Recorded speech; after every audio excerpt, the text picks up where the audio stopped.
This is CBS 4 News This Morning. It is 6 o'clock on Thursday, June 18th. Good morning. I'm Carly Barnett. And I'm Maribel Rodriguez. Thank you so much for making us a part of your morning. Meteorologist Lisette Gonzalez is joining us live from her home this morning with a look at our forecast. Good morning. Chris, thank you. We are following breaking news out of Miami Shores. That's where police are investigating a shooting. CBS 4's Brooke Schaefer joins us live from the scene with the latest. Brooke, good morning.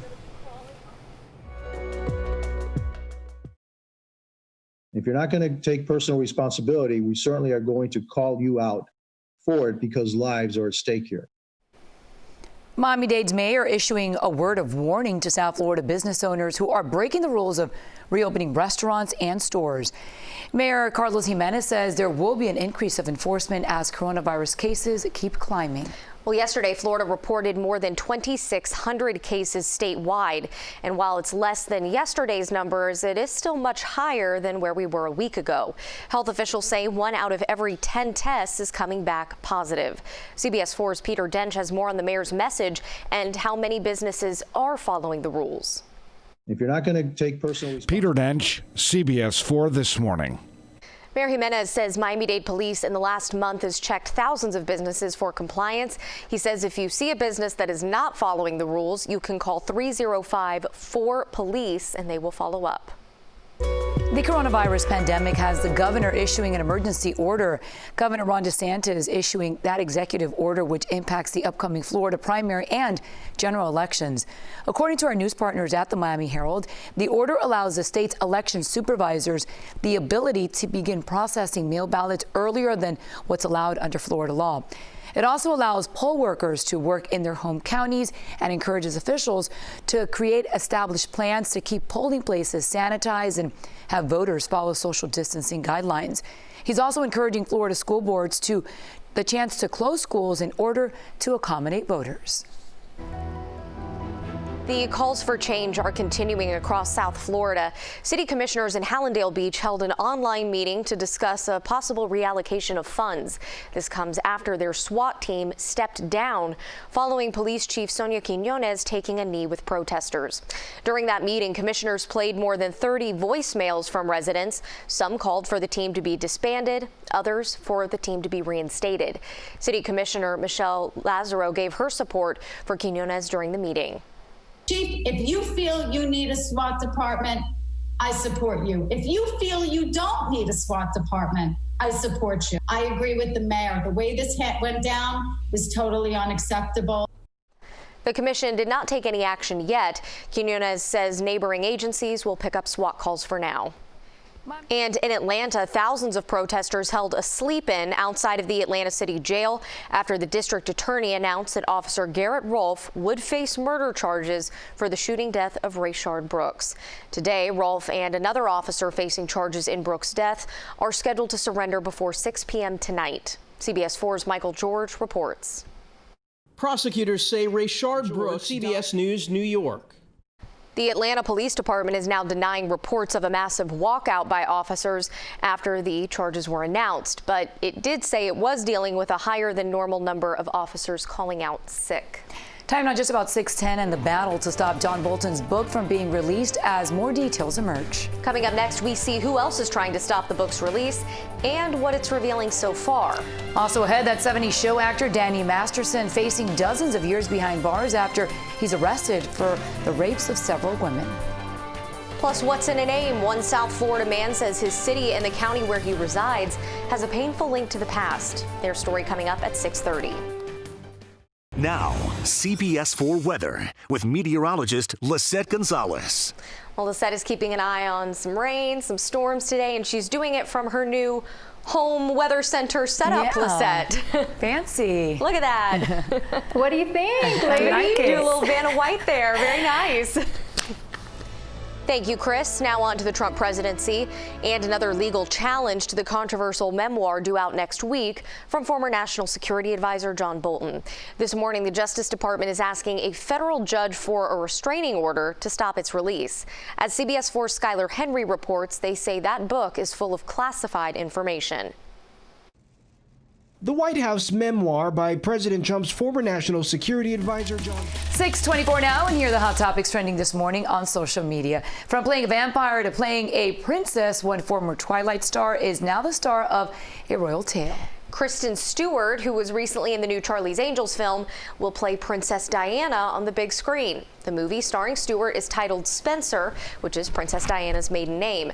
The film's plot takes place over 3 days as the princess realizes she needs to end her marriage to Prince Charles while spending Christmas at Queen Elizabeth's estate in the 1990s. Director Pablo Larraín says he likes Stewart for the role because he feels like she can be mysterious, fragile, and strong all at the same time. He calls her a force of nature. Spencer is set to start filming early next year.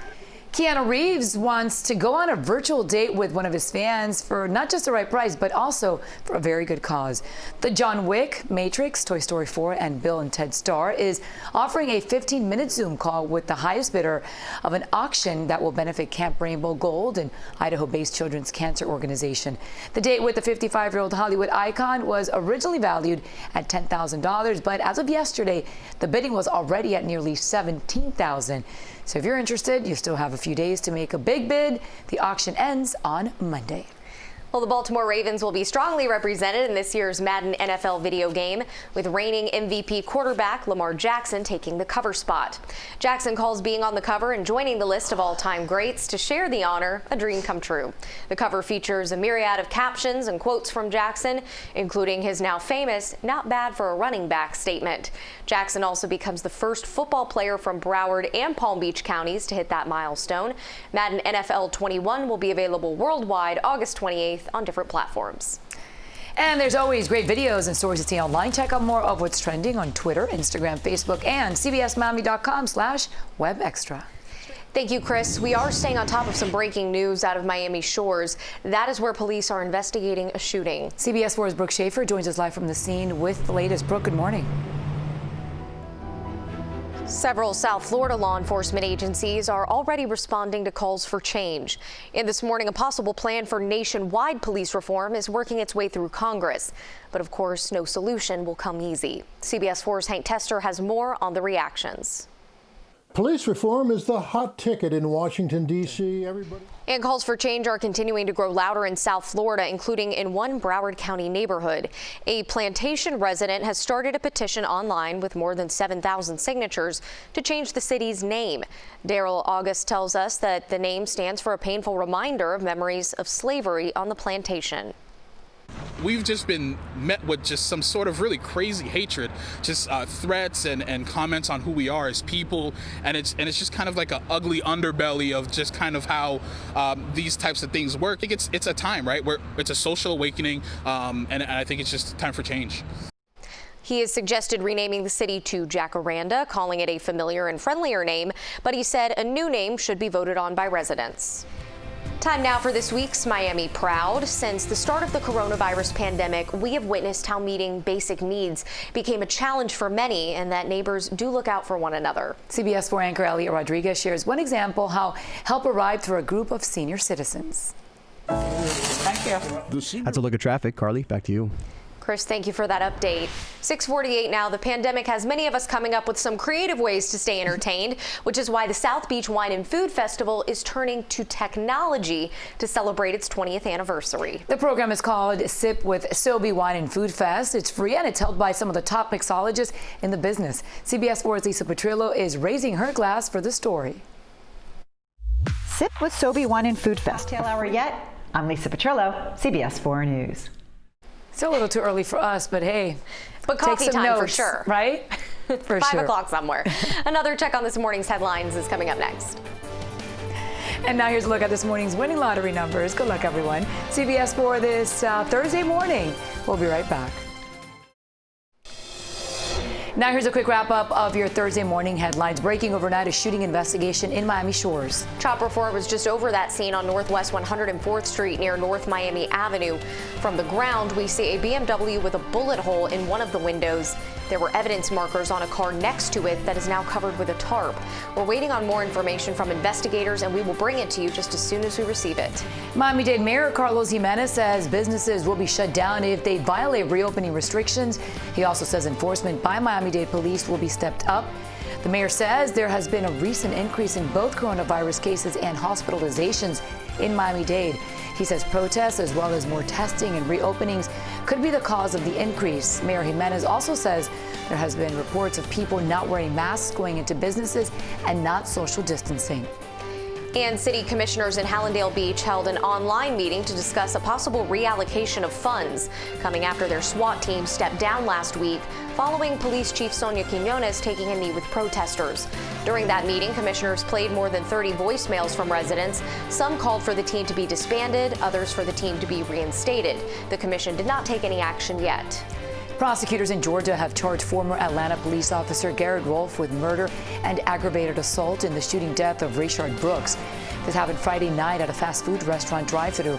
The Fulton County District Attorney says the incident, which was captured on police and civilian video, showed that Brooks never presented himself as a threat to the officer. Now, CBS 4 weather. Happy Thursday, waking up with a mix of sun and clouds, upper 70s, low 80s. Thanks to our weather watcher, Stephanie Siefker, for sharing this view from Holy Cross Hospital. Wishing you a speedy recovery from your thyroid surgery. I hope all is well. Mark Bender sending in this gorgeous sunrise from Williams Island, as well as Bridget Grosjean of Biscayne Bay. So despite the clouds, still a pretty start for many, but also dealing with soggy conditions for Pompano Beach, as well as Margate and Tamarack, and some showers around Miami Beach and Homestead. Throughout the day, the storm chance remains high even through tomorrow. Keep your rain gear handy even as we head into the weekend. Let's get a check of your drive with Chris Barr. Thank you, Lucetta. And we're now taking another look into Miami-Dade. A multi-vehicle crash just cleared here on the southbound side of the Palmetto at Northwest 122nd Street. We're still seeing a slow ride in the area. Go ahead and take the express lanes to cut that drive time in half. And if you are heading to Boca Raton this morning on 95, full right lanes are still blocked by a fatal incident just beyond Yamato Road. Delays are heavy right now back to Glades Road, and you could see those slowdowns start to spill over into Broward County soon. That's a look at traffic. Carly and Maribel, back to you. Thank you, Chris. Take it easy on the roads today. And like Lisette said, grab that umbrella before you go. Yeah, and guess what? Go splurge. Today's National Splurge Day. Treat yourself and support our local businesses. But remember, keep those restrictions in mind. Be safe, everybody. Have a great day.